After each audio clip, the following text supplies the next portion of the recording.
of the United States of America and to the republic for which it stands, one nation, under God, indivisible, with liberty and justice for all. Derek. Join me in prayer, please. Heavenly Father, we thank you for today.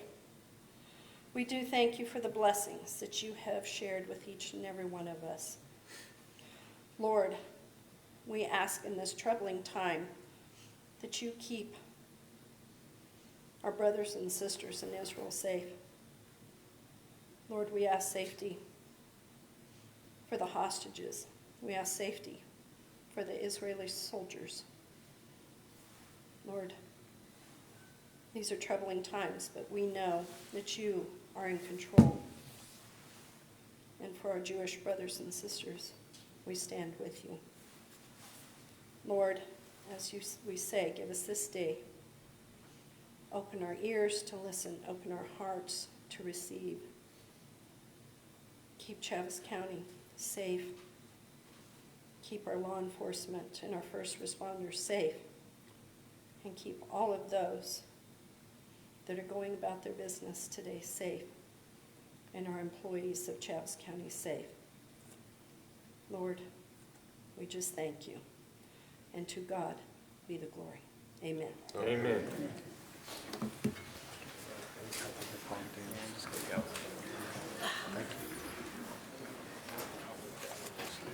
We have a quorum. Thank you. Approval of minutes. Mr. Chairman, I move that we approve minutes from our September 21st, 2023 meeting. Second. Motion by Commissioner Dana and a second by Commissioner Taylor for approval of minutes. All in favor say aye. Aye. Bill Williams.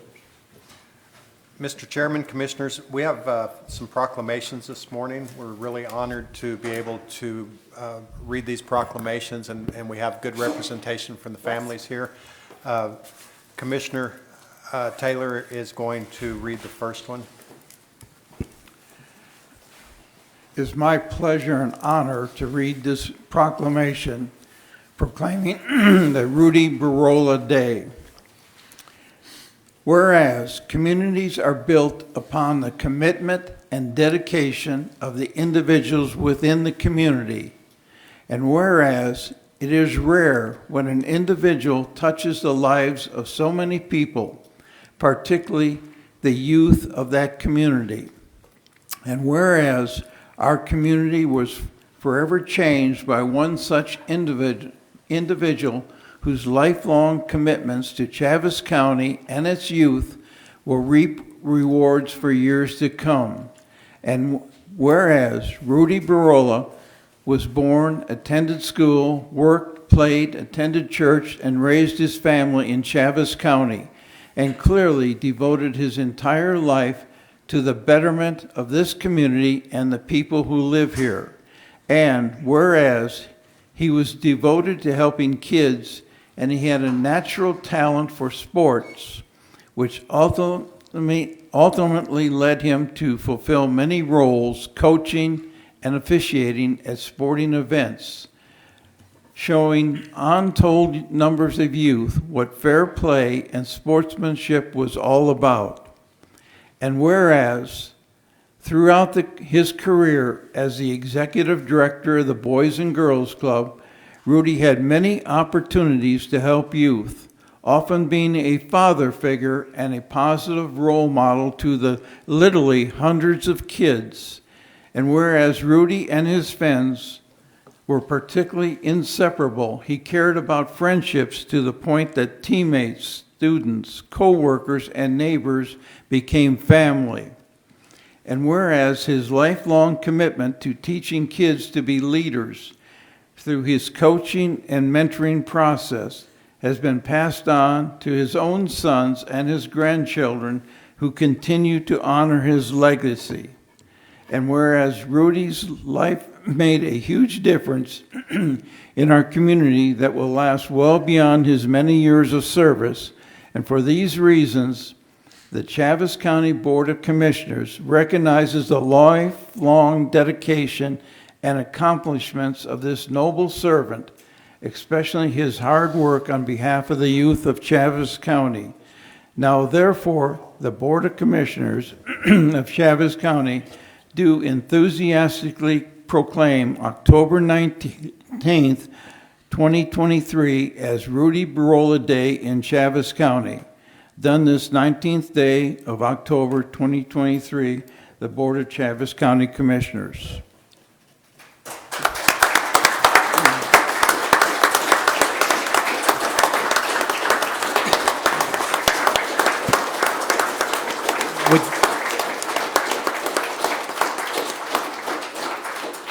Would the family please come forward and accept this proclamation?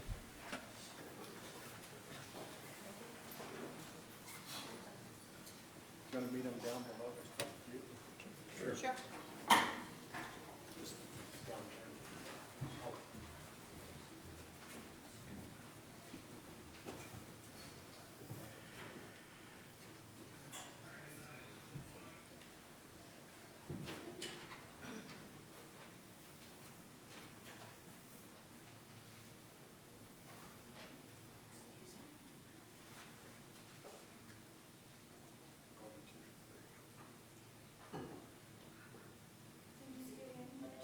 Proudly present this to you in honor of Rudy.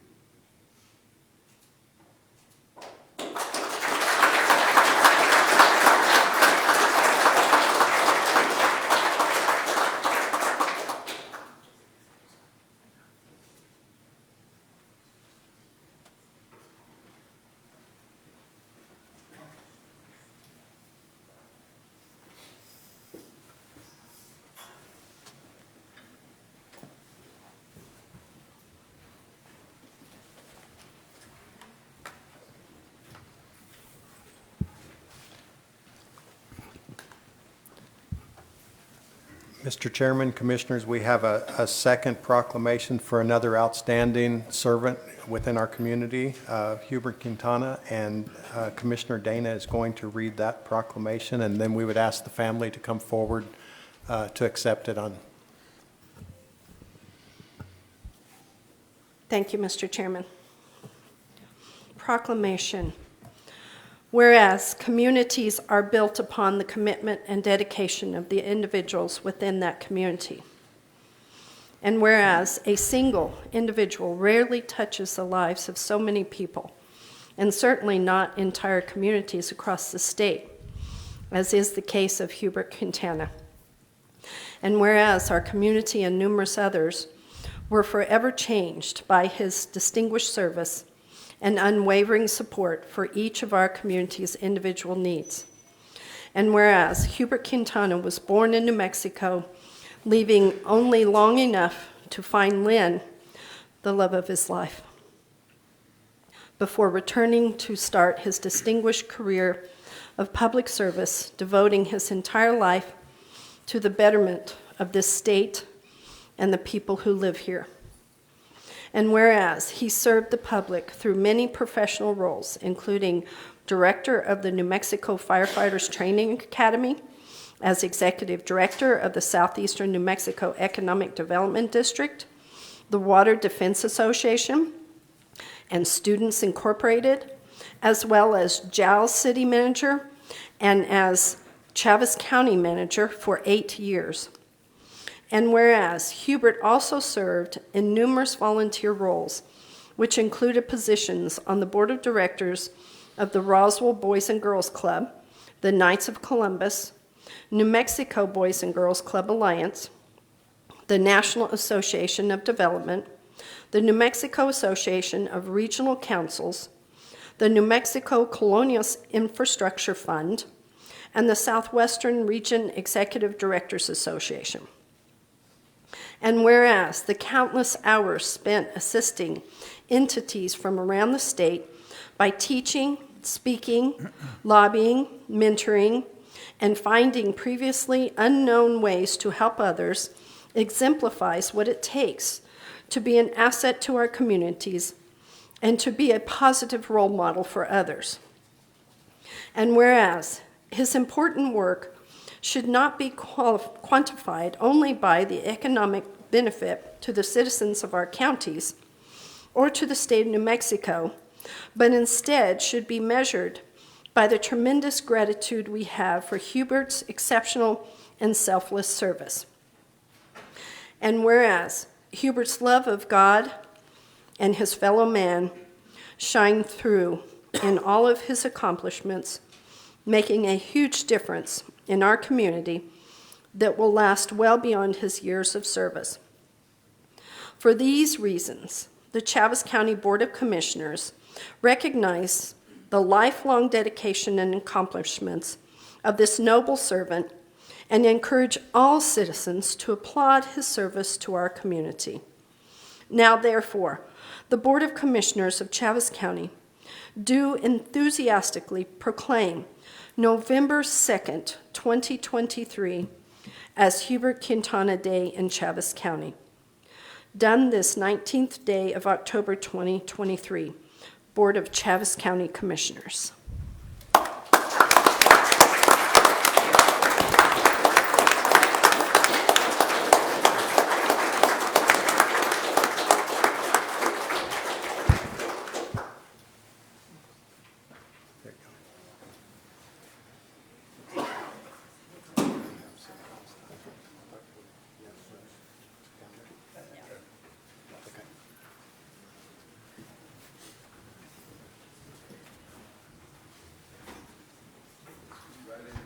Mr. Chairman, Commissioners, as y'all are making your way, the significance of the day that is proclaimed as Hubert Quintana Day, that's the day that we will have the legislative capital outlay hearings in Chaves County. We're going to be rereading the proclamation at that point as well, and they'll keep a copy of it in the Economic Development Office here in Chaves County.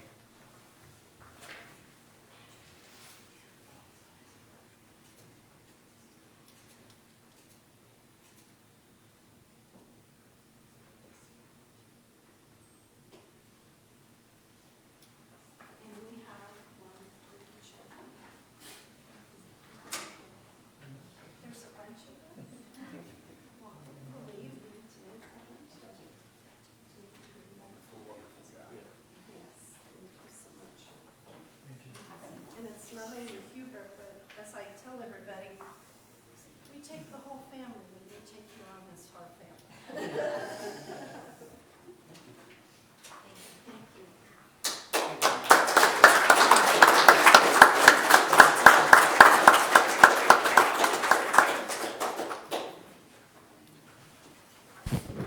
Mr. Chairman, Commissioners, I think it's also very noteworthy to know that this building exists because of the dedication of Hubert Quintana. He was Chaves County manager when this construction project began. He completed this project before he retired from here. He was also instrumental in assuring that the courthouse remodel was begun and completed. So we really are honored to have had Hubert Quintana as a part of Chaves County.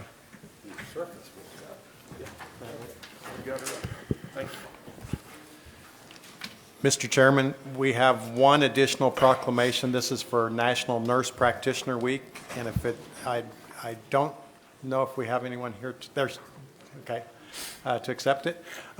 National Nurse Practitioner Week. Whereas nurse practitioners play a critical role in the healthcare system of Chaves County and across New Mexico, providing high-quality, patient-centered care in a variety of settings, including primary care practices, hospitals, clinics, and long-term care facilities across the lifespan. And whereas nurse practitioners are highly trained licensed professionals who have completed rigorous education and clinical training, including a master's or doctoral degree in nursing and a national certification in their area of specialization. And whereas New Mexico has been a leader in recognizing the importance of nurse practitioners and granted them full scope authority to practice to the full extent of their education and training without the need for physician oversight or collaborative practice agreements, which has improved access to care and increased healthcare efficiency. And whereas there are more than 290,000 licensed nurse practitioners in the United States, with over 3,000 practicing in the state of New Mexico alone, making up nearly 1/3 of all advanced practice nurse registered nurses in the state. And whereas nurse practitioners are providing care to an increasingly diverse patient population, with nearly 20% of all nurse practitioners providing care in rural and underserved areas, and over 20% providing care to Medicaid and Medicare beneficiaries. And whereas nurse practitioners are vital to addressing the growing demand for primary care service, with over 1 billion visits to nurse practitioners each year and an estimated 1 in 5 Americans receiving care from a nurse practitioner annually. And whereas nurse practitioners play a vital role in improving access to health care services, particularly in underserved and rural areas where there may be a shortage of health care providers. And whereas nurse practitioners are helping to improve health outcomes and reduce health care costs, with studies showing that nurse practitioners provide care that is comparable in quality and outcomes to physician-led care, while also reducing emergency department visits and hospital readmissions. And whereas nurse practitioners are committed to promoting health and preventing illness and work tirelessly to educate patients and their families about healthy lifestyle choices and disease prevention strategies. And whereas the New Mexico Nurse Practitioner Council is a professional organization that represents nurse practitioners across the state and advocates for policies and initiatives that support the advancement and recognition of nurse practitioners in New Mexico. And whereas Chaves County recognizes the significant contributions of nurse practitioners to the health and well-being of our community, and we call on all citizens to recognize their critical role in the healthcare system of Chaves County and across New Mexico. And whereas Chaves County commends the New Mexico Nurse Practitioner Council for their leadership and dedication to advancing the nursing profession and improving access to quality health care in our state. And whereas the Board of Chaves County Commissioners urge all citizens to join us in celebrating National Nurse Practitioners Week and in recognizing the vital role that nurse practitioners play in providing high quality, accessible, and cost-effective care to residents of Chaves County and across New Mexico. Now, therefore, the Board of Commissioners of Chaves County do hereby proclaim November the 12th through the 18th, 2023 as National Nurse Practitioner Week in Chaves County, and we express our support for the New Mexico Nurse Practitioner Council in their efforts to advocate and support nurse practitioners and the patients they serve, done this 19th day of October 2023 by the Board of Chaves County Commissioners.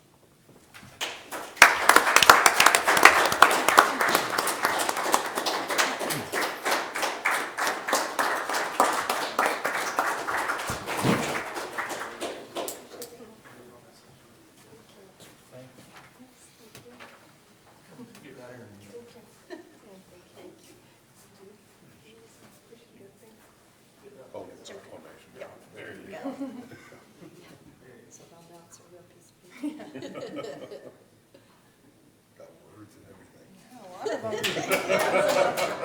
Yes, thank you.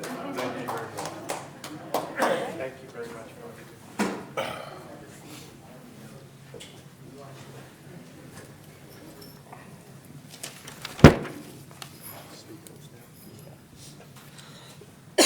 Okay, well, thank you, guys. Mike, do you have anything you want to share with us this morning? Good morning, Mr. Chairman, Commissioners. Always good to be here before you. With me this morning is a young lady that is a new team member of the EDC. We're fortunate to have her join us.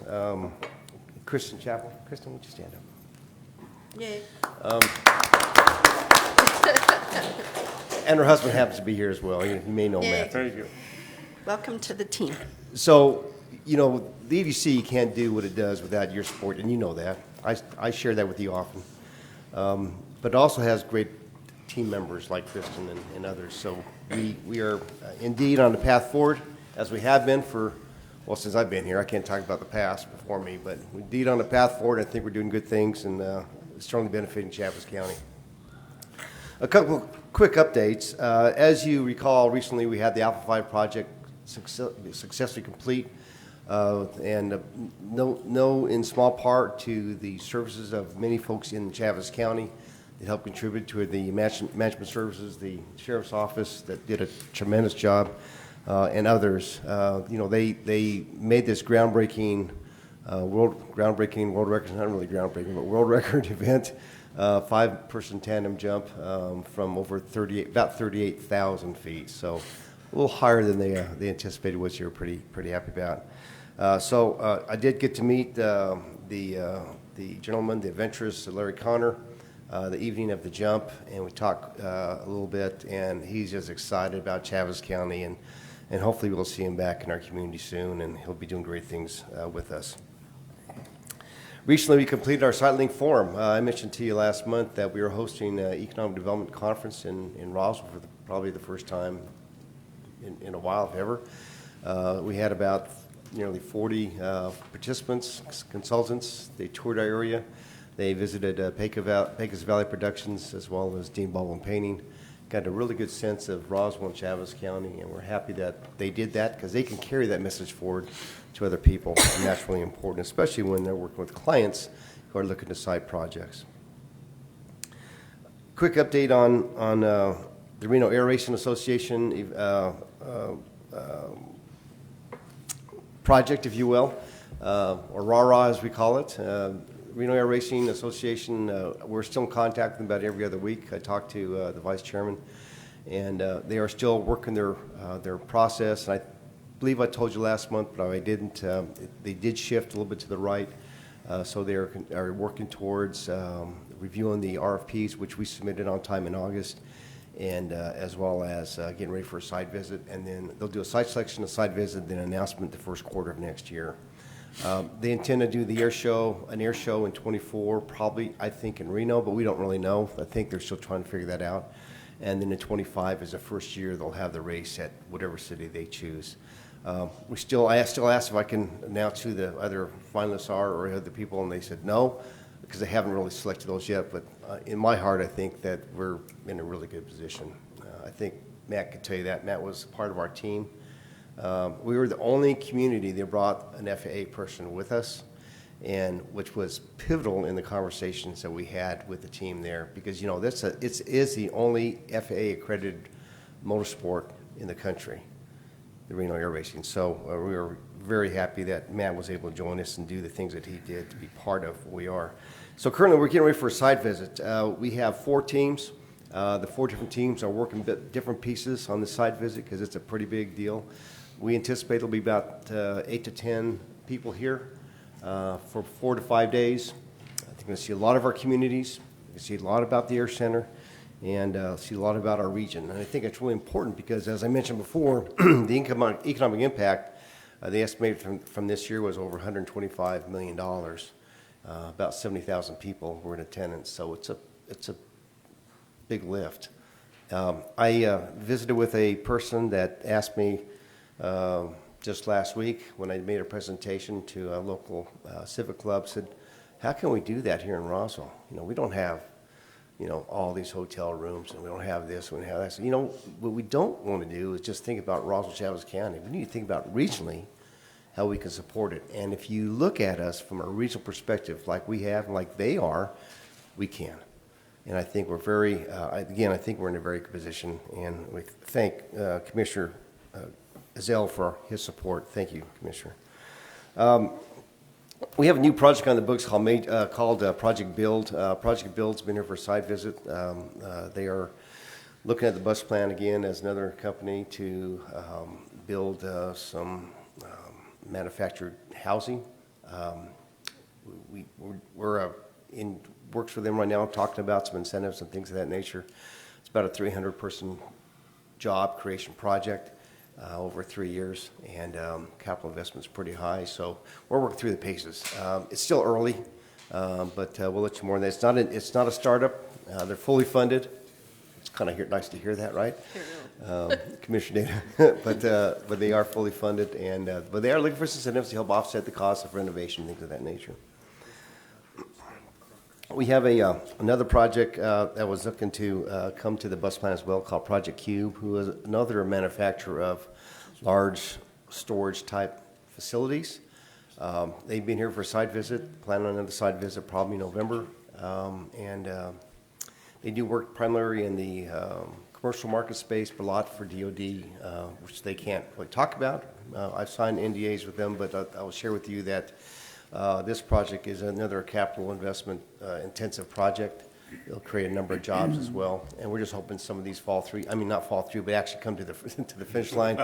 You know, that bus plan has been it's been a tough deal for a long time, right? I mean, well before my tenure, and you know, as you know, I have had so many people look at that bus plan in the past year. I've probably had 10 or 12 companies look at it. And we're hoping someone will pull the trigger, and when they do, then we'll get to that point where we'll be able to do some good things out there. But in my heart, I do know that the Reno Air Racing Association should be fortunate to be the selected city of choice. And by the way, as I've probably mentioned to you before, you know, we are the only community can support all of their needs already. Yeah, of course, we'll have to do some things to get ready for them, but we have the airspace, we have the proper facilities for the racing. I just think that we're just a good fit. So what's interesting is the air race is centered around an event called NCAR, which is National Championship Air Race. And that's the big deal. And what we found out is most of the cities really didn't want to do NCAR. They want to do little circuit races here and there. In fact, Las Cruces is doing a circuit race this Saturday with just one class. There's 7 classes, and NCAR is all 7. When I reread again, as I have several times, the information packet from RAW, they really want to be in one place. They'll look at other places, but you know, I would think it would make more sense to have all your tools in one place so you can do the things you need to do to support these racers. When we spoke with the large amount of volunteers, nearly 1,200 of them, over 70% surveyed said they would go to wherever it's located. And everyone we spoke to, right, Matt, correct me if I'm wrong, they all said, we want to come to Roswell. So great feedback from volunteers, great feedback from the team, great feedback from the racers themselves. And again, I think that we are in a really good position. So let's keep our fingers crossed. We'll be doing a big campaign to raise awareness in our community. People know in Chaves County what it is, and not just in Chaves County, but also in the surrounding counties. And then as the site visit gets closer, once we know what it is, because we really don't know what it is, then we'll be able to share more of it with you and get you all involved as much as you're able. Mr. Chairman, that concludes my report this morning. I'll stand for any questions or comments from you and the others. Thank you, Mike. Does anyone have any questions or comments for Mike? Mike, you do a great job. Thank you. Thank you.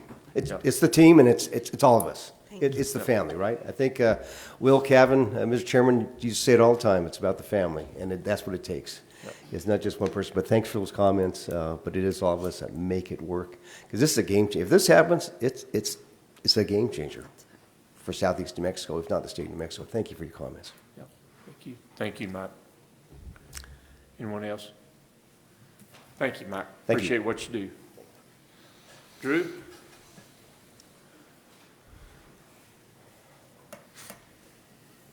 Good morning, Commissioners. Happy to be here. It's good to be back at a meeting. So with the end of fair season starts the new 4-H year. So the fairs went really well this year. The youth did really well, and the community did a great job coming out and supporting them in their hard work. And so we also appreciate everybody that came to the ice cream parlor, which is our 4-H fundraiser. They're at the fairgrounds and supported us. It really does go a long way to help our youth go on trips for state and national events across the year. So coming up, October the 26th, NMDA is going to be hosting a pesticide disposal event at the Eastern New Mexico State Fairgrounds. So that's for any old pesticide, any pesticide that's no longer legal to use, but you've had it on the shelf because you purchased it at a time that it was legal. This is the time to get rid of it. And so that is a wonderful thing that NMDA is doing and working with our producers to get rid of some of those old products. For those that need pesticide applicator CEUs, on November the 8th, we'll be having our CEUs at the fairgrounds at Hobson's Hall. So we made sure it's on Wednesday this year so that we don't interrupt the bowling league. Bad joke. But Tamara wanted me to mention that the Christmas showcase is coming up. That's a big fun event. Learn how to make homemade goods, homemade products for gifts for Christmas. It really is a big event, and that is going to be November the 14th at the fairgrounds. Our Master Gardeners are going to be having an open house, so anybody interested in becoming a Master Gardener or learning about what the Master Gardeners are all about, that's going to be November the 15th at our extension office in our auditorium. And then I have been contacted by the Southwest Beef Symposium, which is a collaboration between Texas A&M and New Mexico State University. They're looking at hosting it here in Roswell, and that will be in February, and we're looking at the later part of February here at the fairgrounds. So we're excited to be hosting the Southwest Beef Symposium. And that's what I have for you right now. Are there any questions for me? Thank you, Drew. Anyone have any questions? Yes, Drew, on your pesticide disposal, Yes, sir. please don't pour them into the EDs, the Environment Department's monitor wells out there. That would really confuse You them. got it. You got it. Yeah, just say that later. Thank you very Anyway, much. thank you, Drew. Thanks, Drew. Terry, do you have anything? You talk? We're glad you're here. Thank you. Thank you for coming. Chief Crocker, do you have anything you'd want to visit with us about this morning? Morning, Commissioners. Chairman. So I'll give you an update on the, on CCDC and what we've been doing in the last month to help there in our community. Right now, we're looking at 257 detainees at the moment in-house, total of 264. That means there's 12 of them that are what we call TOC, or temporary out of custody, around the state and other counties and or areas. We have 14 juveniles in custody. 3 of those are with our county.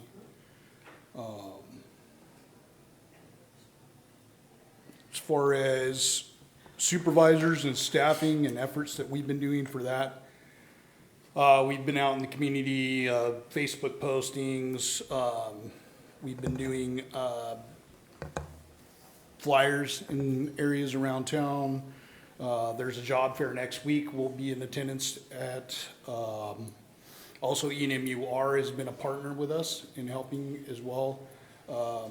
Roma Villegas out there has been helping us and getting out not only at ENMUR Roswell, but Ruidoso and ENMU in Portales as well, for distribution of information for becoming employed with the county.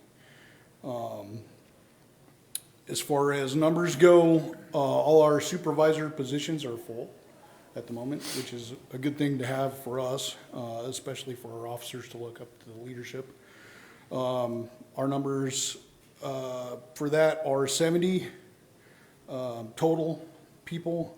47 of those 70 positions are filled, so which gives us about a 67%. Along with our new staffing that we've had in the front with the clerks, so we have detention clerks to help with booking and releasing processes. So we have 79 total positions, including those. So we have 57 of those, 79 in total filled. So that gives us 72% rate as far as fill with that. Around the facility, if you've been by there lately, it's changed a lot from the last couple of weeks. And around fair time, we made sure and got out and got our area mowed. So we're using our offenders out there and cleaning up. The grounds have been coming up. We're doing painting inside, so we're working on the interior. So not only for those that may come in as a detainee, but visitors coming in, our public that comes in during programs, they'll see a difference inside the facility as well.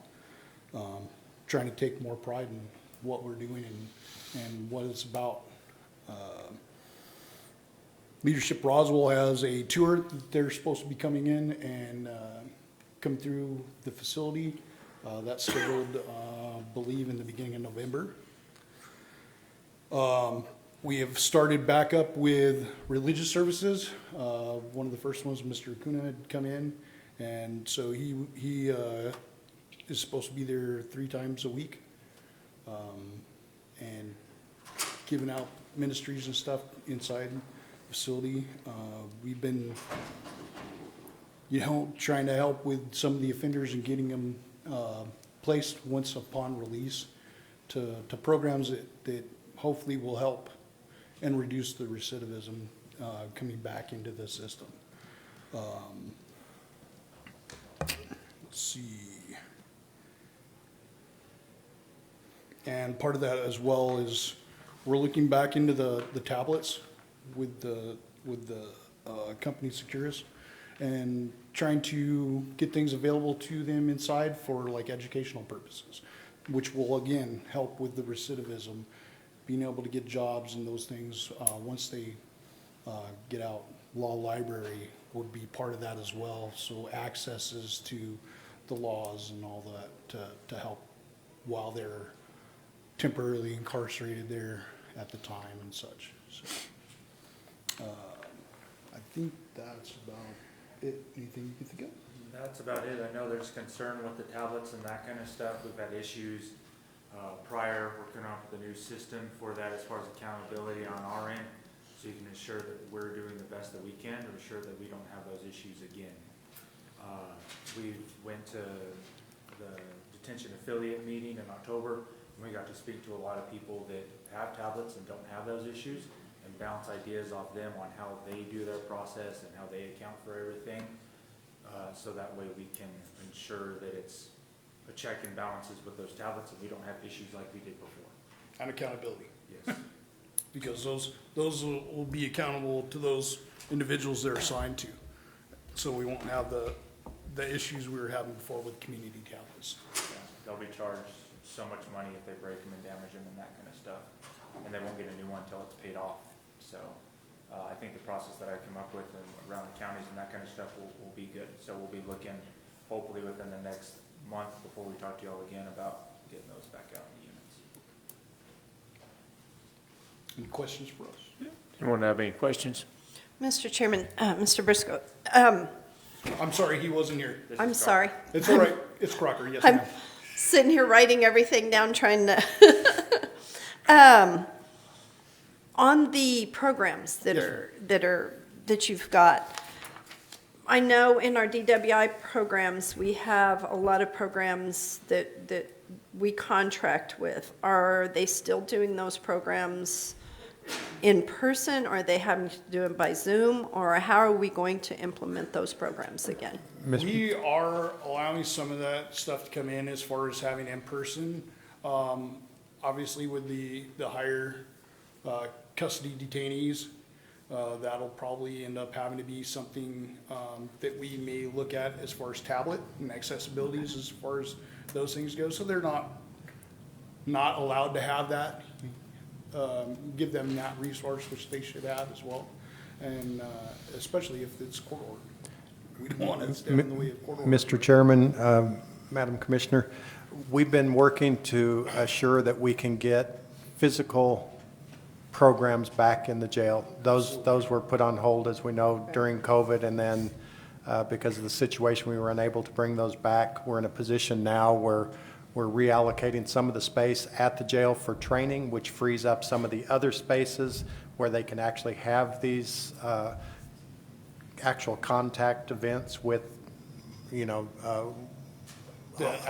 all the different outside services. So we're very close to getting pretty much everyone back in that meets the criteria for providing those services to our population.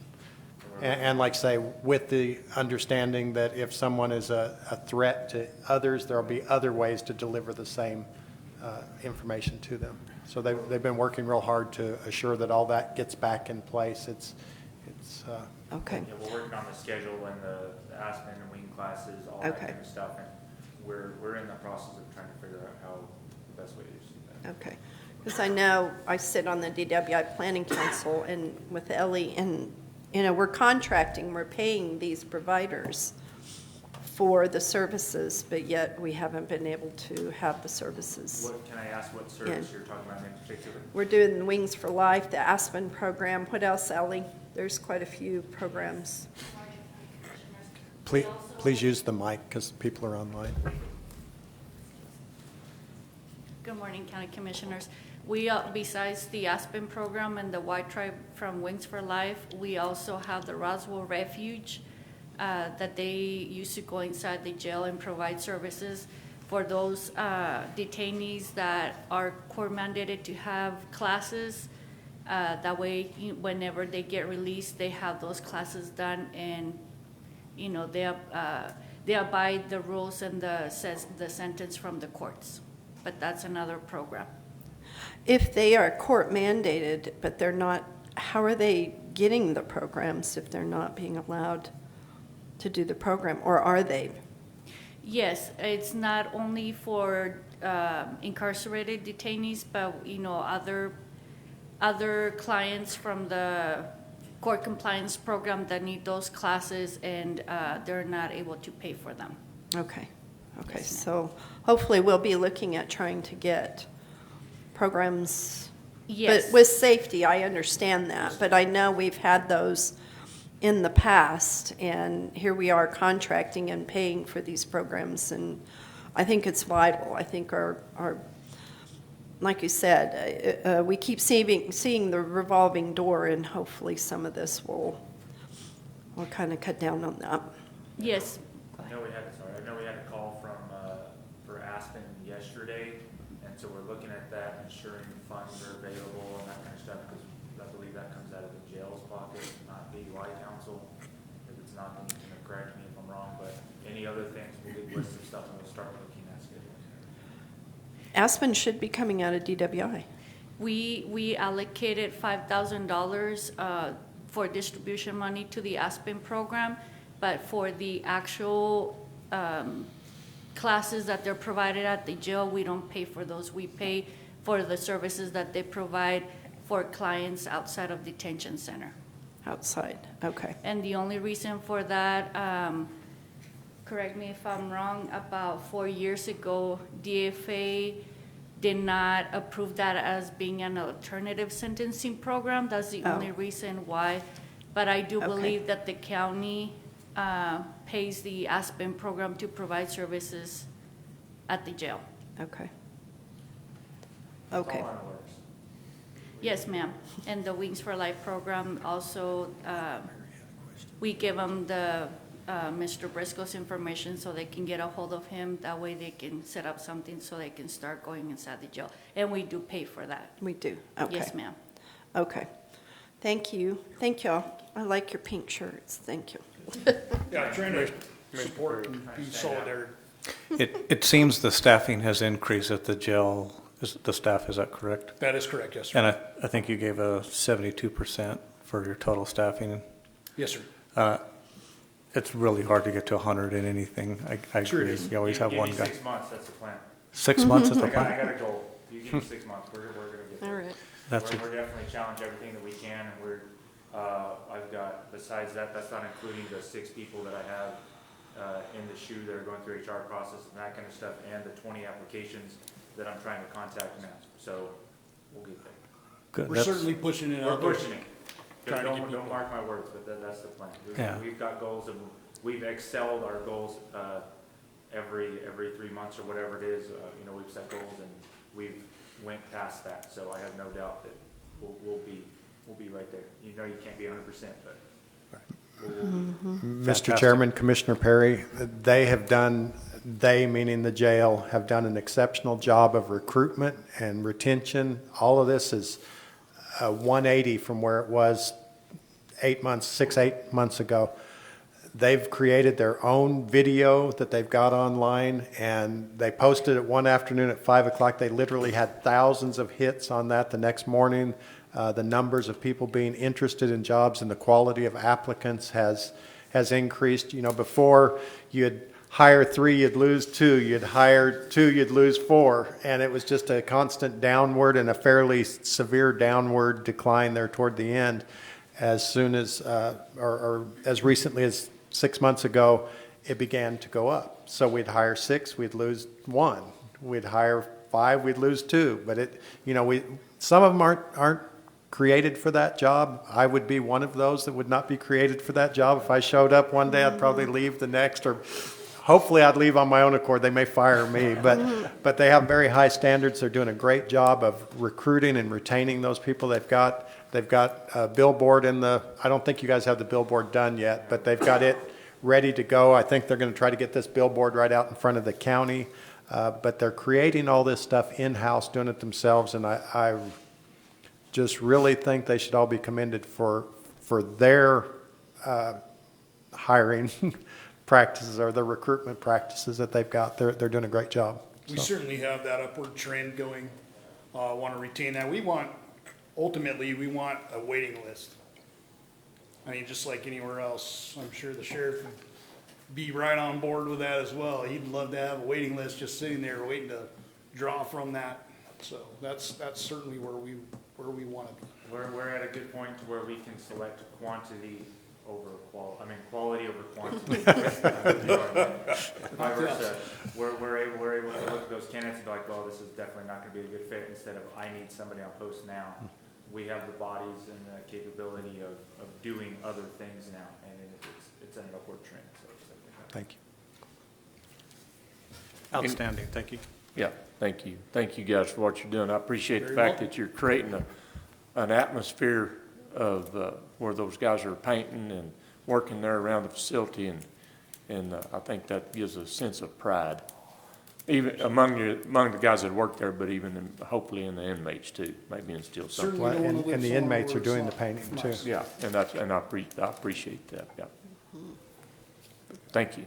All right, you're welcome. Great job, guys. Yeah, good job.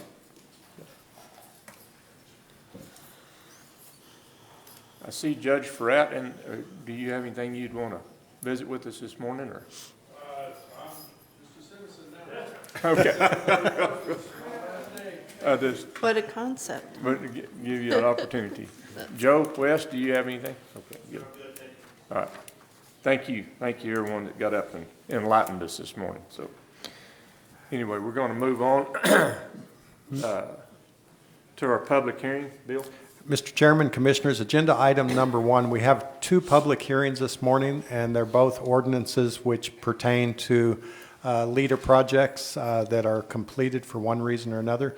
The first one is ordinance number 0-113, which will repeal ordinance 0-097, which approved a LEADER project and authorized the execution of intergovernmental agreement and project participation agreement for economic assistance to support construction by USA Beef Packing LLC in Chaves County. Ordinance 0-113 would repeal ordinance 0-097 and nullify the intergovernmental agreement, the IGA, with the State of New Mexico Economic Development Department in Chaves County. And it would also nullify the project participation agreement, the PPA, with USA Beef Packing for economic development in Chaves County. The goal of this project was to create up to 57 new jobs in Chaves County, and the PPA set forth milestones and requirements of USA Beef Packing LLC to obtain the economic development funds. USA Beef met all provisions listed in the project participation agreement, and Chaves County completed all the payments to USA Beef with the approved funds as required by the IGA. Again, they completed all the terms of the agreement, so the agreement is no longer necessary, but the state LEDA requires us to repeal it by the same method that we enacted it. This is a public hearing. It was properly advertised in the Daily Record, and staff would recommend approval of this ordinance after you have the public hearing portion. Thank you. Thank you, Bill. This is a public hearing, so is there anyone here to speak for this ordinance? I see anyone here to speak against. No. Is there anyone on Facebook? Either. Okay. Okay, commissioners.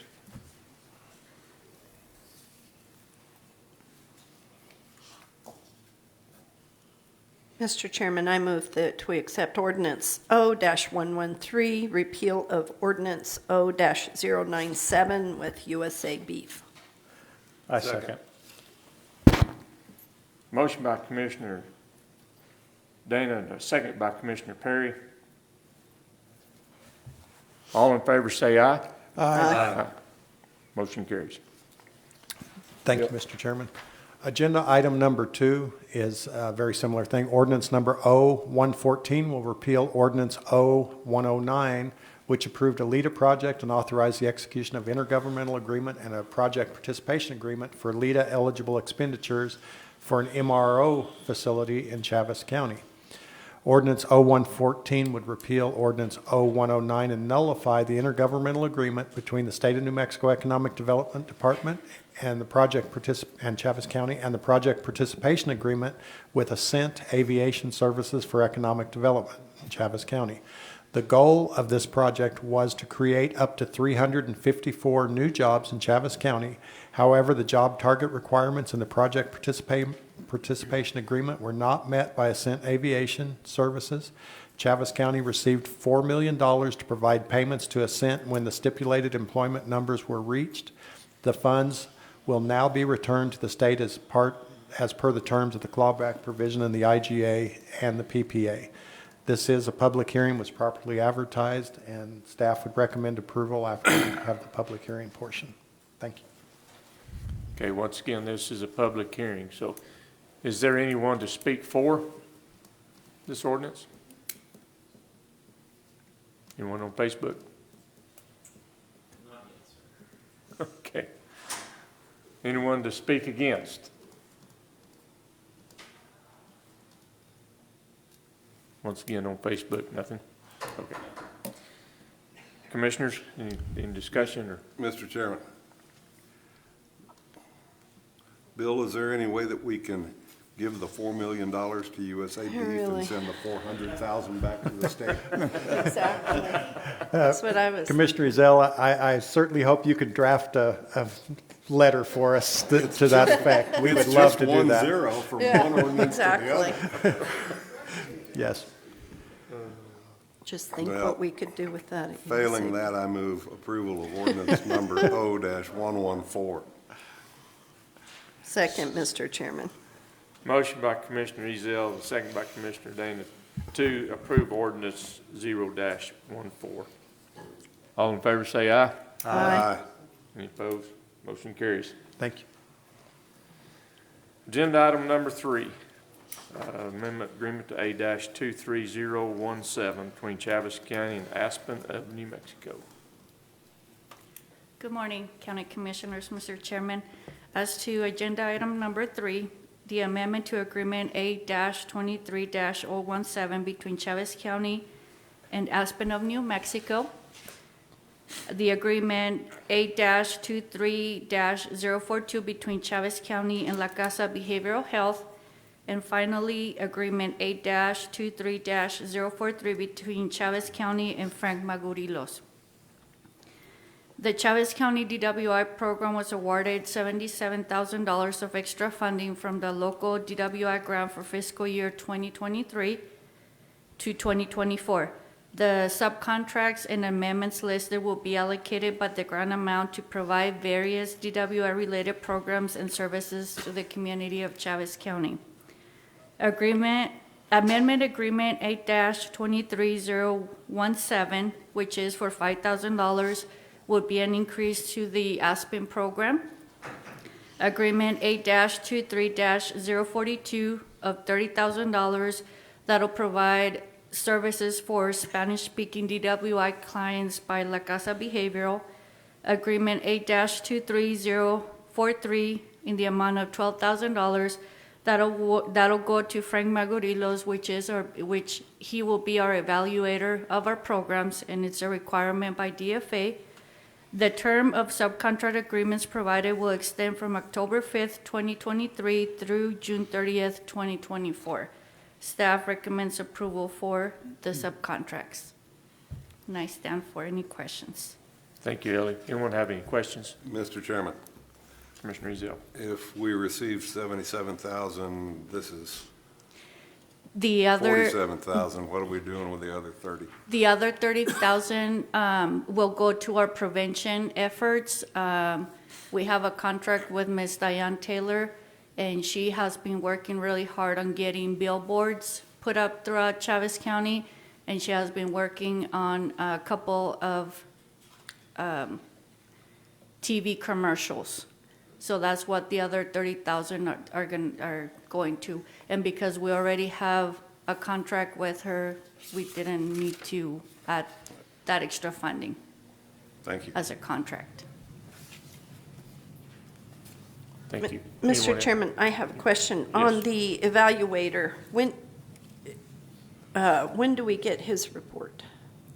He's gonna be providing us a monthly report. Monthly reports? Yes, Commissioner. And as of right now, the main purpose of why we hired him, we have really outdated evaluation efforts that we don't really know what's working and what should be working. And he's gonna be working in ramping up those evaluation from our programs. But hopefully we'll have a better understanding of our programs next fiscal year.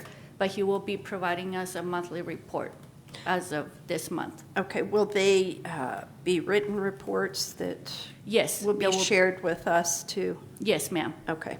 I would ask that those come to the commissioners too. Okay. Because I know we have some great programs. It's just that every month we hear about these great programs, but we still see the revolving door. And we've got to stop the revolving door. Something's got to give, and maybe he can tell us what it is. Yes, that is our main purpose, to see what works and what's not working, so we can allocate that money. Right. Correctly, yes. Yes, ma'am. To do what the purpose of it is. Yes. Thank you. Thank you, Thank you. Ellie. Thank you, Ellie. Anyone else?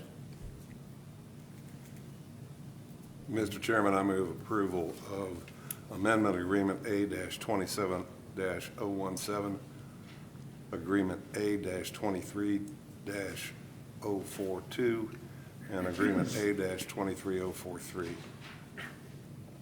Second. Motion by Commissioner Ezell, second by Commissioner Taylor for approval of amendment agreements A-23-017, agreement A-23042, and agreement A-23043. All in favor say aye. Aye. Motion carries. Thank you. Agenda item number 4.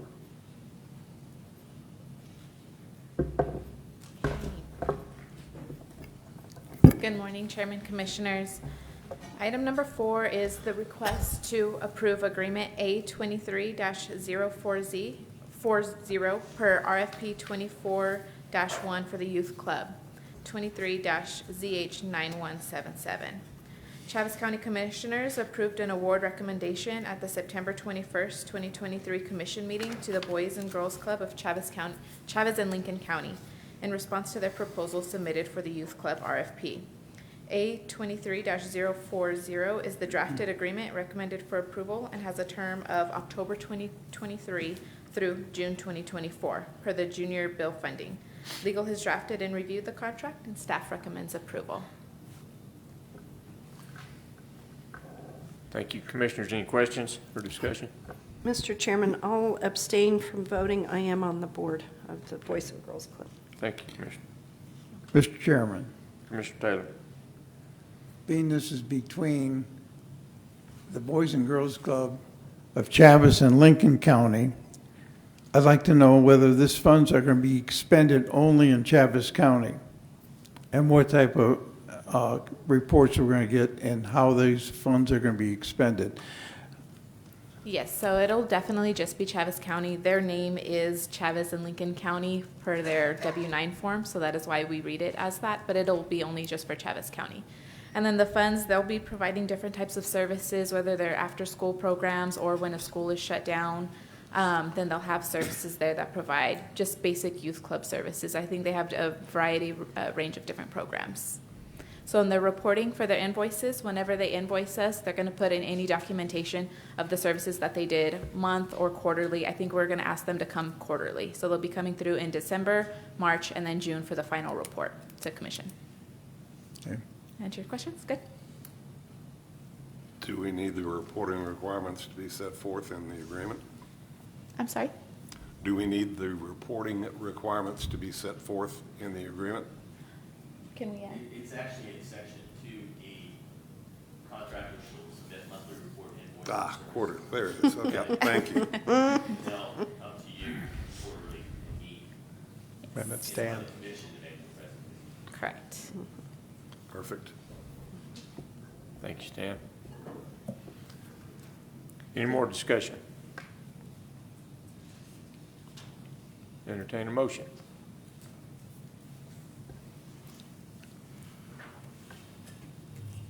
Chairman, I move to approve Agreement A-23-040, awarded contract for RFP 24-1, Youth Club 23-ZH9177. Second. Motion by Commissioner Perry, second by Commissioner Ezell for approval of Agreement A-23-040. All in favor say aye. Aye. Motion carries. Travis, make sure you put that I abstain. Thank you very much. Yeah. I appreciate that. Agenda item number 5. Thank you. Agenda item number 5 is same scenario. This is the request to approve Agreement A-23-041 per RFP 24-2 Youth Mentoring Services 23-ZH9178. Last month, Chaves County Commissioners approved the award recommendation at the September Commission meeting to Big Brothers Big Sisters of Central New Mexico in response to their proposal submitted for one-on-one youth mentoring services. A-23-041 is the drafted agreement recommended for approval and also has a term of October 2023 through June 2024 per the Junior Bill funding.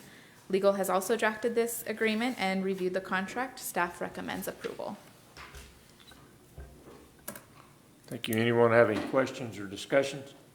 Mr. Chairman, do we have anybody from Big Brothers Big Sisters here? Here today, no, we don't. We don't, I just okay. have Rick Lamb from Boys and And Girls it Club. is in their contract to be sure and... Requirements, yes. Okay, Yes, same thing. good, yeah. And this is junior funding, we're fiscal Junior bill funding agents. that- yes. Yeah, yeah. Okay, thank you. Mr. Chairman, I move that we accept Agreement A-23-041, award RFP-24-2 Youth Mentoring Services 23-ZH9178 to Big Brothers Big Sisters of Central New Mexico. I do have a question. This is, they are a regional too, so this goes to Chaves This County. goes here to this area. It stays in correct. Chaves County, okay. Yes, and Thank they do you. have an office here. Okay, thank you. Yes. Second. Motion by Commissioner Daniels, second by Commissioner Taylor for approval of Agreement A-23-041. All in favor say aye. Aye. Motion carries. Thank you. Thank you. Agenda item number 6. Good morning, Mr. Chairman, Commissioners. Agenda item number 6, Resolution R-23046, approving Chaves County on-call policy. This resolution incorporates the Chaves County on-call policy updates to address on-call pay requirements for the pay compensation and all criteria. Staff recommends approval. Thank you. Anyone have any questions? Mr. Chairman, on call, is this for non-law enforcement, or is this for everybody? It is for all of our departments. Sheriff's is a union, so the union would need to adopt that. Okay. Do we have quite a few people that are on call? Mr. Chairman, Madam, so... Whoever you are. Hey, you. I get that from I used to get that from my dad all the time. Every weekend, We have people on call from the road department. For instance, if we have a flood, they have people that are standing by in case they need to go put out barrels to stop people from doing stupid things like driving in the river. So we have those. We also have people on call with facility maintenance. For instance, if an alarm goes off and it dials and says, hey, the building's cold or flooding or whatever, they're on call. What we've done in the past is we've just asked them, hey, you're on call this weekend, Joe, and so hang close to the phone and do all that. But we were not compensating them for that. So the purpose of this is to provide a nominal compensation for their having to stay close to home, not partying with the rest of the family if they're the one on call, so that they're dependable and available. And it also has a provision for holidays, because holidays make it even more difficult to maintain that sobriety. I was trying to find a good way to say that. Thank you. Thank you. Among other things, I mean, we just want to be sure that when they're needed, that they're available. And because that is such a service to the county, we felt that we needed to provide them a small stipend. It's not much, but it's a little something that that does provide for them. Yes. So I hope that answered it. Yes, it does. Thank you very much. Commissioner Dana. I appreciate that. Whoever did. So it's not just beer money? Well, the week that they're off, they can spend their stipend however they want. But It's do not drink the beer money. Stay sober money. Are we aware if other counties are doing this? Eddy County also does it. I'm not sure of the others, but I know Eddy County has an on-call compensating policy. we have had emails back and forth through the manager's affiliate, people asking how other counties are dealing with on-call scenarios. So there are other counties. I can't tell you the exact number or how they're doing it, but it's not uncommon. Right. Have we had a problem with employees not responding? Is this to fix something, or is this? No, actually, our employees have done a pretty darn good job. It's just that fair is fair, and we are putting ourselves in a situation where we need to compensate them for their time. Right. If they would have had this when I was in law enforcement, I could have retired early.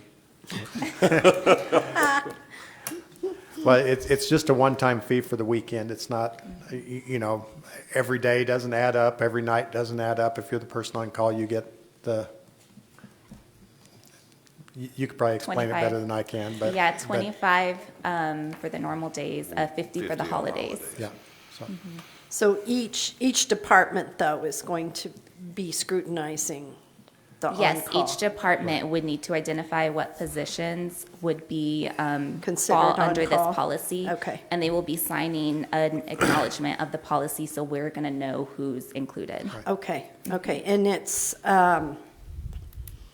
only if you're on call. Only if you're on call, Okay. on the on-call list, yes. Okay. Yes. Mr. Chairman, Mr. Ezell. I move approval of resolution R-23046, enacting the Chavez County on-call policy. Second. I'll give it to Mr. Taylor. Motion by Commissioner Ezell, second by Commissioner Taylor for approval of resolution R-23-046. All in favor say aye. Aye. Motion carries. And, Mr. Chairman, whoever brought this forward should be congratulated. This is a good thing. Thank you. So Joe, you can get paid now. You're on 24 hours, 7 Wait days a a week. minute. He's wait not a on the minute. approved list. There's no exceptions to this? I thought we had an exception list. Just kidding. Good morning, Mr. Chairman and County Commissioners. Our CFO would like me to pass out her sorries for not being able to attend this meeting. She's currently online taking her recertification for her CPO. All right. So she's doing big things over there. Yes. Agenda item number 7 is Resolution R-23-047, which is a budget adjustment resolution for fiscal year 24. The Finance Department is requesting a budget adjustment for line items in Exhibit A. These budget adjustments are for a sheriff donation, Keep Chavez County Beautiful grant, and an invoice for unemployment claims. The staff recommends approval for Resolution R-23-047, and I stand for any questions. Thank you. Anyone have any questions? Discussion? A motion? Mr. Chairman, I move we accept Resolution R-23-047, the budget adjustments for FY 2023-2024. Second. Motion by Commissioner Dana, second by Commissioner Taylor for approval of Resolution R-23-047 for budget adjustments. All in favor say aye. Aye. Motion carries. Thank you. Mike, were there any strings attached to your donation? Just Santa Fe calls that found money.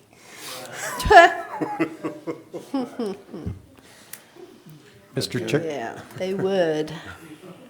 Agenda item number 8, Bill. Mr. Chairman, Commissioners, agenda item number 8 is Resolution R-23-048, support for the New Mexico County's 2024 legislative priorities. As you're aware, each year New Mexico County's works with their board of directors to determine the legislative priorities for the year. This year's priorities are House Bill 2 appropriations, which include detention reimbursement fund for state prisoners' housing cost, detention, recruitment, and retention, reimbursing counties for state prisoner transport and extradition, RISE funding REACH, intervene, support, and engage funding, which is what RISE stands for. It also has to do with detention. Create a fund to help counties pay for emergency medical services, courthouse funding, renovation and construction, state health benefit fund solvency plan. Number 2 is elected official salary increase. They would like to increase the salary cap on elected officials by 15%. And of course, that would take effect for newly elected, not existing elected. Sorry. Number 3 is firefighter recruitment and retention funding and ideas. Resolution R-23-048 supports these 2024 priorities, and staff would recommend approval. Thank you. Thank you, Bill. You're welcome. Anyone have any questions or discussion? Mr. Chairman, I sit on the New Mexico County's Board of Directors. There was a lot of priorities that was brought to the Board of Directors.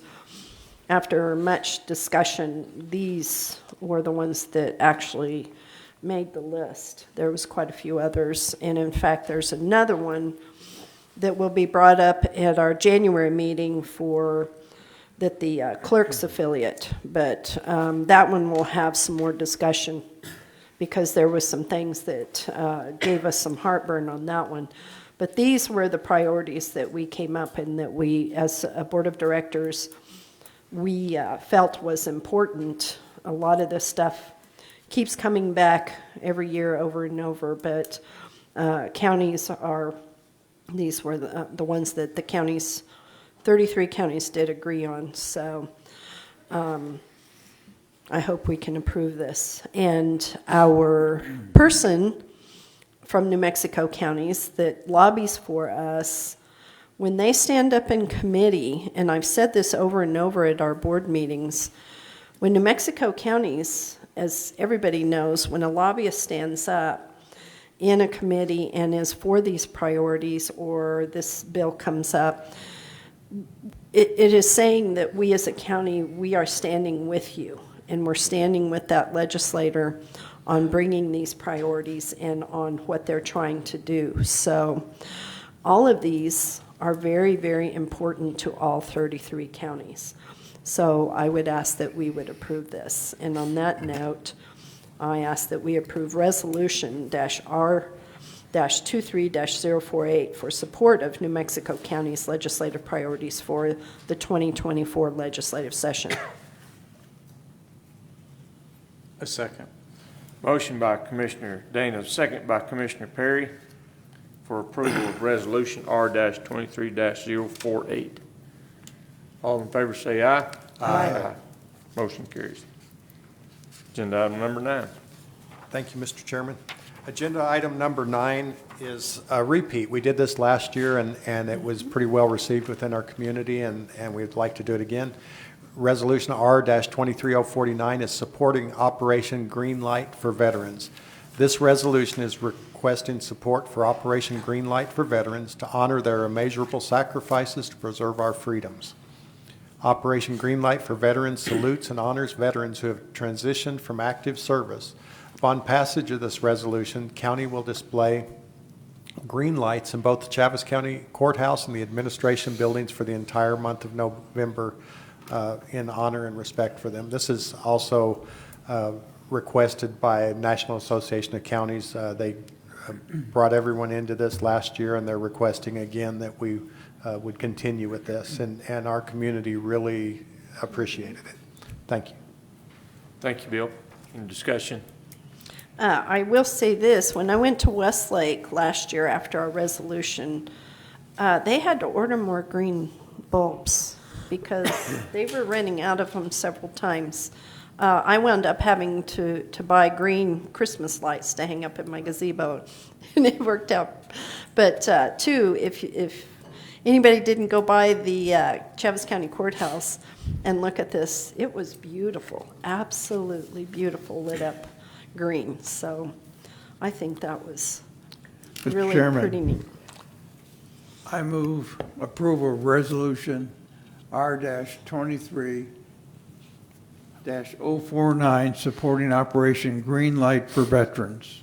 Second. Motion by Commissioner Taylor, second by Commissioner Ezell to approve resolution R-23-049. All in favor say aye. Aye. Motion carries.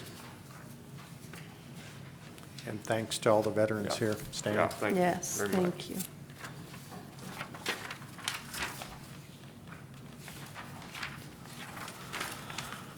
Okay, you ready? Yep. Okay, item number 10. This is the award recommendation for ITB 24-4 bituminous surface treatment. So the county had received 4 bids in response to our ITB, and it's as follows, if you can see the chart there on the prices. Staff recommends that we award to the qualified low bidder, which was Wade Construction Co. of Roswell, New Mexico. In the event that the low bidder cannot meet requested demand, Chaves County shall reserve the right to multi-source award and procure to the second qualified low bid, and so forth. Award of this bid will constitute a price agreement against which staff will be able to place the order for material as needed. Staff recommends approval. Thank you. Anyone? Mr. Chairman, I will abstain from voting on this since Wade Construction is one of my clients. Thank you. Duly noted. Thank you, Commissioner Taylor.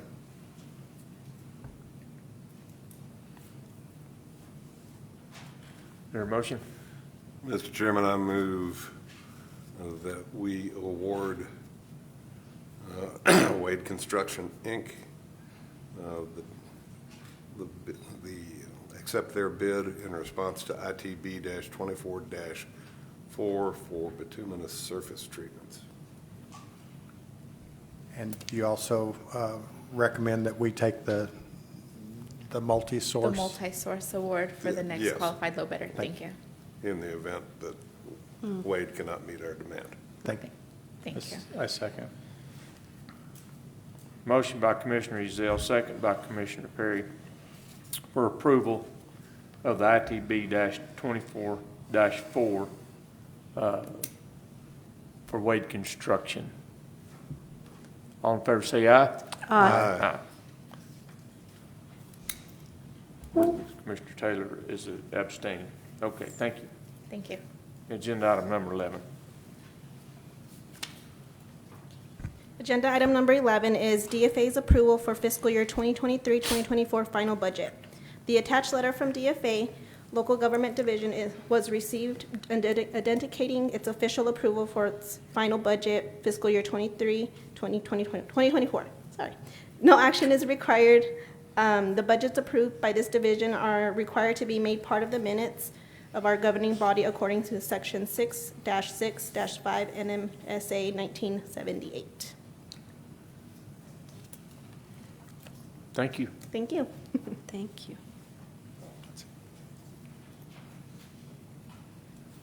I guess we'll move on to approval of checks. Yes. Yep. Yes, that's Okay. Mr. Chairman, I move approval of checks in a total of $1,922,469.91. A second. Motion by Commissioner Taylor, second by Commissioner Perry for approval of checks. All in favor say aye. Aye. Motion carries. Approval of reports. Mr. Chairman, I move we approve reports. Second. Motion by Commissioner Day, second by Commissioner Ezell for approval of reports. All in favor say aye. Aye.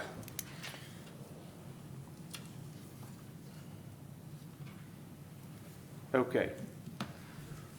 This is part of our meeting where we move into unscheduled communications, and they're limited to 3 minutes per visitor, to not exceed 15 minutes, and no formal action is taken by the commission. And come up and talk, state your name and your address. Yes, sir.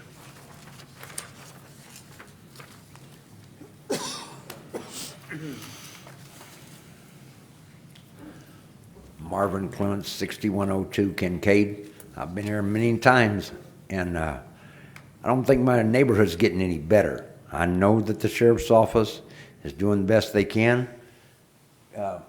Lewis over here with code enforcement is doing the best they can, but it's getting worse.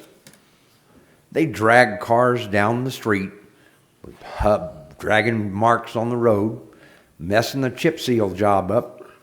They drag race out there and spinning donuts out there on that new gravel. Living in all them houses, them mobile homes and RVs. I don't know what's going to happen, but it just doesn't get any better. I know that these people, the sheriff's office and Lewis have got some citations passed out to these people. They don't know. They don't listen. They don't care, whatever. I don't know what's going on. And maybe we need to get more officers involved in my neighborhood, more code enforcement. The sheriff's out there digging up lots out there by my house looking for buried people, dead people. That neighborhood is went to pot. Also just magnifies all these criminals. They have so many beer runs at nighttime, the sheriff's office can't keep up with them. The employees don't want to work at Allsup's because of all the crime. When they do beer runs, they run out of the Allsup's and they run straight to my neighborhood.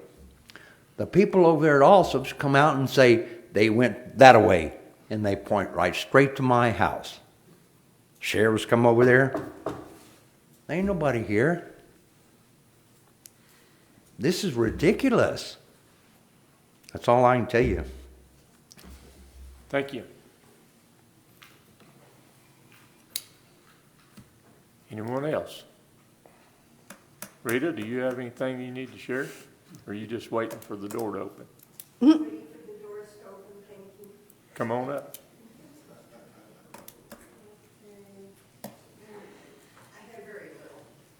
How about those bears? Oops. Oops. Ow. Ow. Rita Kane Dorhofer, very narrow, unstriped Chicago Bears mailbox, Mark Road. Well, the Keep Chaves County Beautiful, I have spent almost all my money. I still have youth employment. I have $24.43 I am trying to spend, and I hope I don't drive Anna crazy doing that. I have talked to Scott Massey, and he is going to look over the courthouse lawn, which I must say is in distress. And we're going to see what we can do, because our grant cycle goes starting, I believe, in April. We write the grant. So I want to make sure we have enough money to make that beautiful lawn beautiful again.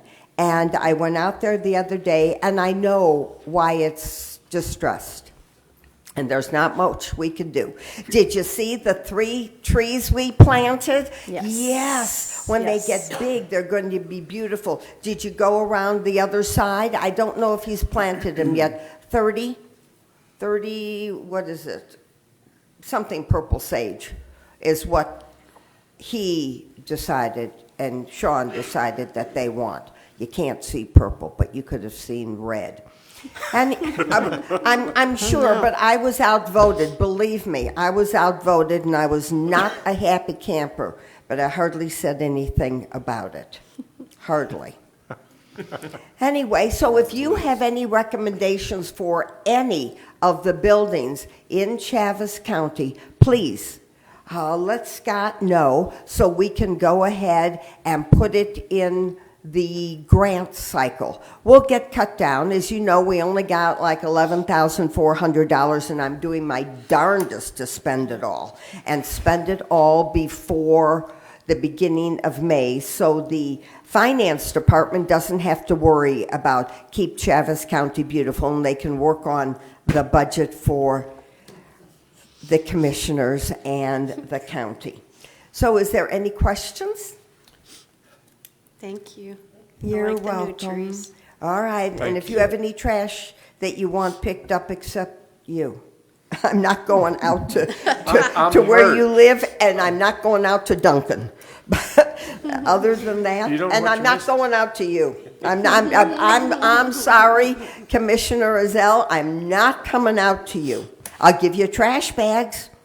And I'll give you pickers, and I'll give you gloves, but I'm not coming out to your roads.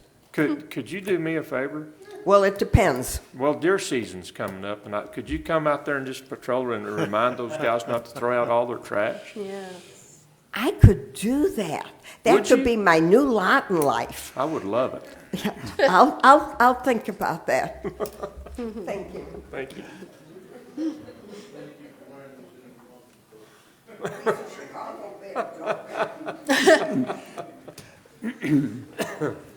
Lewis? Real quick, Chairman, Commissioners, in your Commissioner's box, you had found packets containing a list of properties with photos that were created by my assistant planner, Richard Guiteres. He has put this together for your review. Please feel free to look at the photos and go out and see the site. This year, there's approximately 26 properties on this list as compared to 10 last year.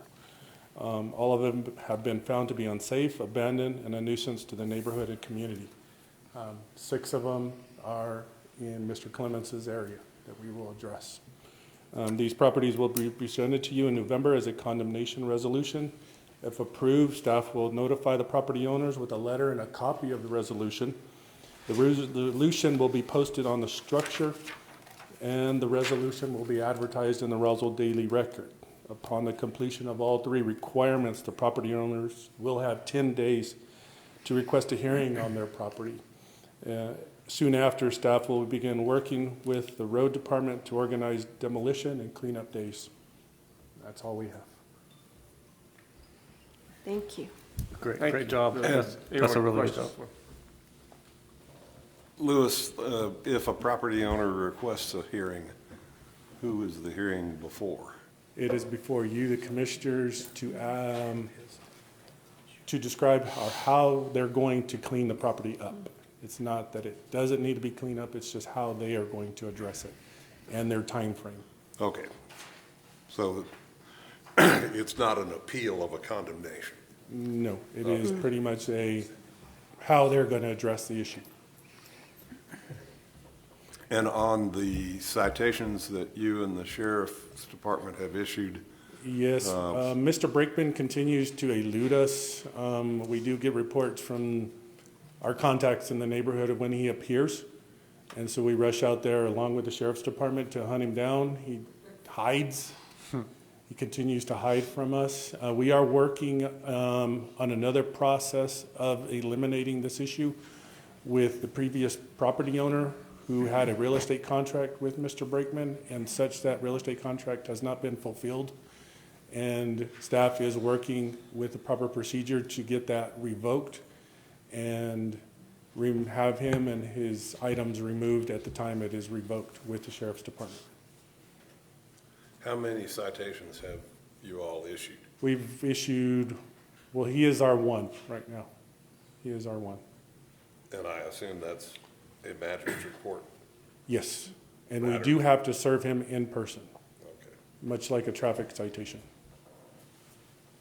So this is not a situation like that citations have been issued and no hearings are being heard. and the Correct. court's not It is him doing eluding anything. us. We do have a number of contacts in the neighborhood besides Mr. Clements, who helps us. There are a number of them that want to see this come to an end. And anytime that he pops up in any of his known locations, we are notified and we get a hold of Lieutenant Drake, who helps me tremendously in trying to hunt him down. And he has defaulted on his real estate contract? From what I understand from the previous landowner, he has. Well, then that's easy for the previous landowner. Yes, we All are they've trying gotta to do is assist record them the special in- warranty deed that's in escrow. Right. Okay, thank you. Thank you, Louis. Anyone else? Okay, thank you. Bill, do you want to? Sure. Mr. Chairman, Commissioners, as Chief Crocker and Lieutenant McLean mentioned, Leadership Roswell is going to visit our jail. They're going to visit our jail on November the 3rd, which is Friday, a Friday. Leadership Roswell visits Chaves County every year, and we have what we call County Day, and we will have two of our commissioners have agreed to come and address them and speak with them. County manager speaks with them, the clerk usually speaks with them. They get with the sheriff's department and do a tour over there. In fact, they have their meeting in the sheriff's conference room, their sheriff's training room. So they will be here November the 3rd. We'll show them what the county's all about. We always enjoy that. It's a big deal. We have 3 representatives from the county that are members of Leadership Roswell's class this year, and I think that they're trying not to be too unruly, even though they're all kind of troublemakers, right, Anna? Okay. But they'll visit the jail, and assuming that Mr. Briscoe and Mr. Crocker don't detain them, they'll come back and report to us on Monday how they did. We have our legislative capital outlay hearings on November the 2nd here at Chaves County. They'll be in this room here. We meet with all the surrounding communities that they make their presentations to the legislators and explain what the needs are within our communities. At that time, we're going to read the Hubert Quintana proclamation again, because that's why we made November the 2nd Hubert Quintana Day, because he was such an instrumental part in those processes and lobbied for us all in Santa Fe and helped us to get a lot of money for our communities. And it's not just Chaves County. I mean, it's Eunice, Jowl, everywhere. You know, he just really worked hard for that. So we'll be hosting that, and proud to read that proclamation again. We went to the Stop 30 by 30 Summit at the end of last month, Commissioner Perry and I. This month, we've all gotten kind of fired up at the different counties around. So Monday, October the 23rd, Roosevelt, Curry, and Quay County are putting together a Stop 30 by 30 presentation. It'll be in Portales at the Methodist Church, 200 Avenue C. It begins at 6 o'clock. They're going to feed you if you go there. And Commissioner Bilberry said he believes he's going to go to Portales, even though some of the rest of us are going to others, but he heard about the feeding, so he's going there. On Wednesday, October the 25th, Chaves, Lincoln, and Otero counties are having a Stop 30 by 30 presentation at the Lincoln County Fairgrounds in Capitan, and that event will begin about 5:30. We'll have a light meal, little more than snacks, but a little less than a meal, I think, is what we have planned there. Same thing, we will have Margaret Byfield from American Stewards coming and giving an update on what we've done, what we've seen happen with this 30 by 30 fiasco, which they, of course, changed the name to America the Beautiful, because who can be against America the Beautiful? Thursday, October the 26th, Lee and Eddy County will be having their event at the Lee County Event Center on the Lovington Highway between 6 and 8, and they're going to have hors d'oeuvres. Sponsors for this, New Mexico Cattle Growers, Cowbells, New Mexico Farm Bureau, and Portales. We've got a lot of people that are interested in the agricultural community because it certainly affects them.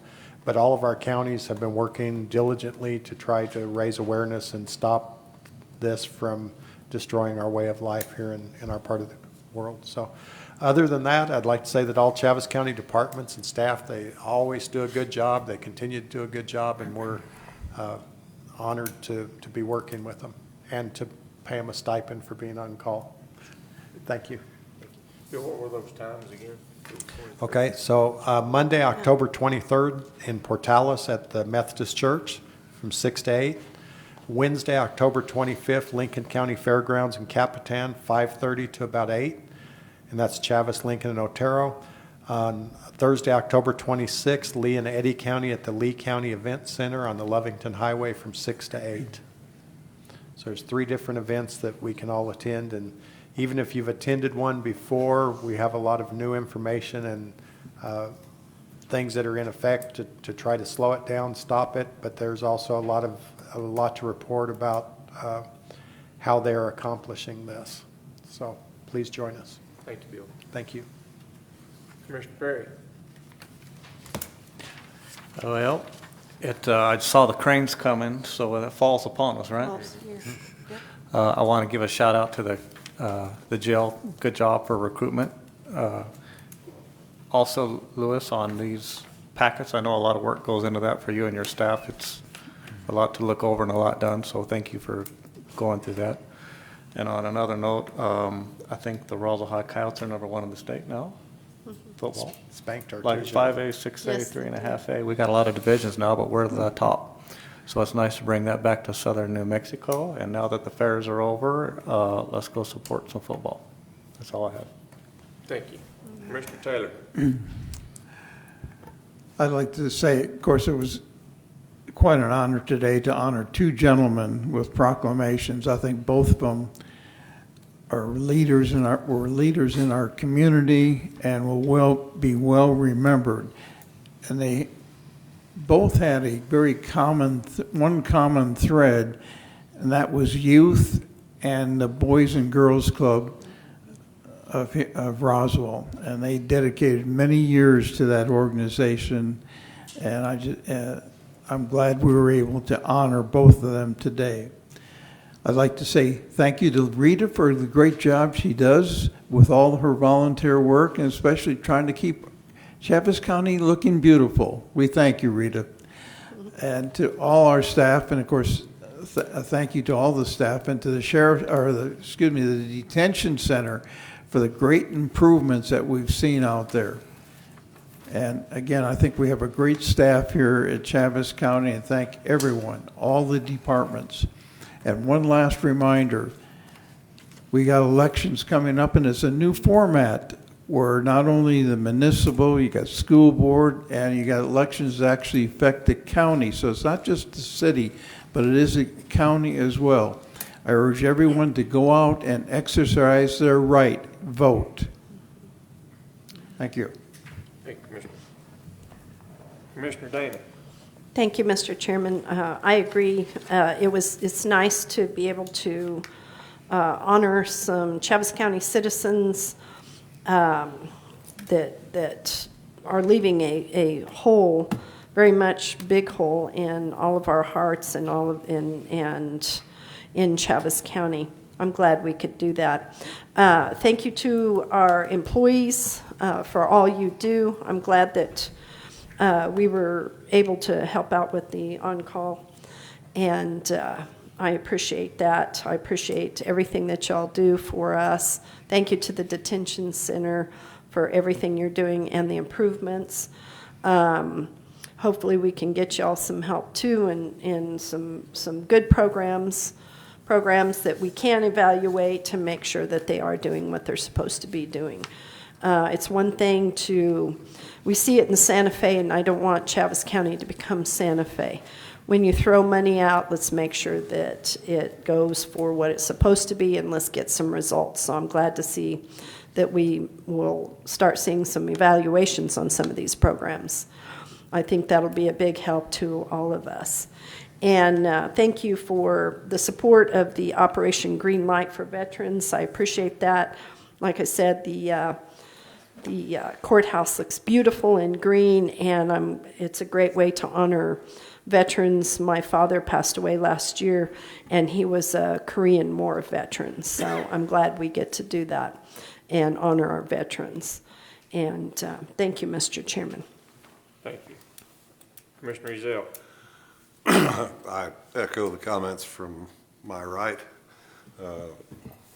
Great job at the jail.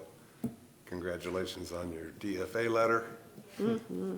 Tell Annabelle she probably could have just put it on mute and sat there and watched it anyway. But thanks to everybody for all their hard work. Mr. Clements, I hope you think we're getting somewhere for you. All right, better than nothing. And we're working. And that's all I have, Mr. Chairman. Thank you. Bill, thank you. You guys and Mike, we're going to the 30 by 30 Summit. It only takes time out of it. It's educational. I would like to see that, Commissioner Dave, you're on the New Mexico County Association. Yes. On the board. There's been some talk of seeing if there was a way to get Margaret in front of the legislators at some time, and that was brought up about maybe going through you guys to do that. Okay. We will be up there in January for the opening session, and also we will have a board meeting. But if there was some way we could get her in front of them to talk about some of these issues that are going to fully affect our state. It's a lot broader than everybody realizes. And I appreciate the fact that other counties are getting involved. It's going to take, we've got 3 counties doing this. We need 30 more to hold these meetings. But people don't realize how this is going to affect just our communities in general.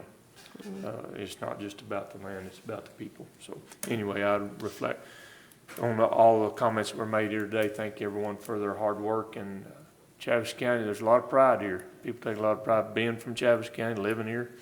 And when people ask me where I'm from, I say I'm from Chaves County. So with that, we're going to adjourn to sign documents. Thank you.